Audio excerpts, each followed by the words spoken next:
So, pareho palang hindi sisipot yung locker attendant natin. Eh, sino magko-cover ng shift nila? Yun na nga ho yung problema, Tito. Wala akong gusto pumasok dun sa shift na yun. Naku, problema yan. Ako, sir. Kaya ko yun. Pwede pala to eh. Okay, sige. Ikaw na yung sumalong ng shift mamaya. Okay? Sir, salamat po ah. Sige. Iyo, Tito. Tulo na yun. Ha? Okay.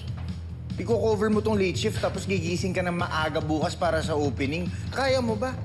Tol, kakayanin. Tol, alam mo yan, kailangan kumita ng extra. Kasi tutulog yung application ko. Sa boxing tournament, walang makakapigil sa pangarap ko. Tol! Oh! Hawak mo na naman yung magic notebook mo, ah. Tol, dapat kailangan talaga para sa ipon ko to. Hindi ko rin naman kasi magets bakit ba kasi kailangan mo pa maglabas ng 5,000. Eh, tol, para sa amin rin naman to. Yung mga kailangan na equipment, di ba, bibili nila. O yung mouth guard, gloves, ano pa, headgear. Yun, mga ganun. Alam mo na yan. Sa bagay.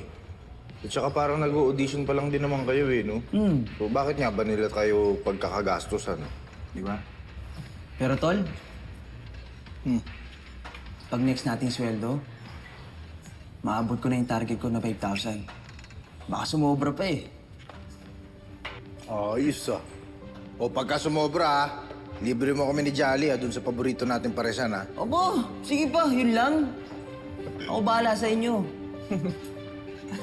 Pero tol, tanong ako. Makain kaya ng pare si Chloe? Mali ko. Mayaman yun, hindi siguro kumakain ng pares yun. Hi, Makmak. Magaling ka na? Sakit pa ulo mo? Ha? Magaling na to. Okay na to. Di ba? Chloe, kumakain ka ng pares? Pares? Oo. Iyayain ka kasi sana ni Makmak mag-date dun sa paborito namin paresan. Gosh, hindi yun totoo. Ay, nagbibiro lang to. Ikaw talaga. Pero trip mo, no? Ayaw mo kung yayain makipag-date. Ha? Parang sarap pa naman ng pares na sinasabi nito. Gusto kong matry. Ay! Hindi. Lilibre kita pag susunod ko sweldo. Promise. Sabi mo yan, ha? It's a date. Date?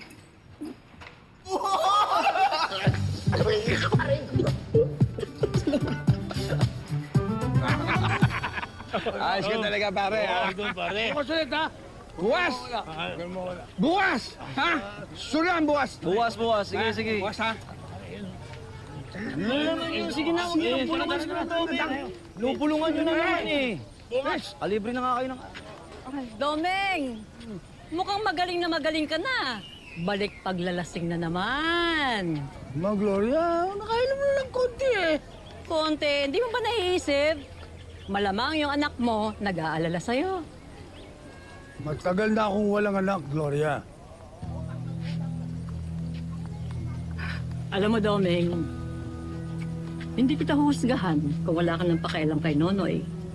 Kaya lamian ko ka pa eh. Kung na nga lang ay naasahan ko makakatuwang sa paggapay kay Makmak. Kaya sana naman, imbis na nagpapakawasak ka, magpakalolo ka naman doon sa bata. Dahil pa sinasabi?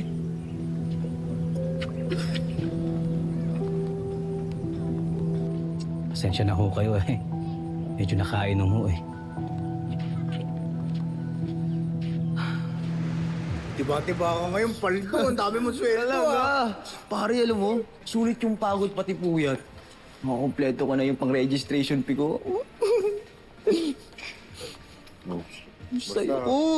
Kapag ka natuloy din yung date nyo, sabihin mo lang kung sinagot ka na niya.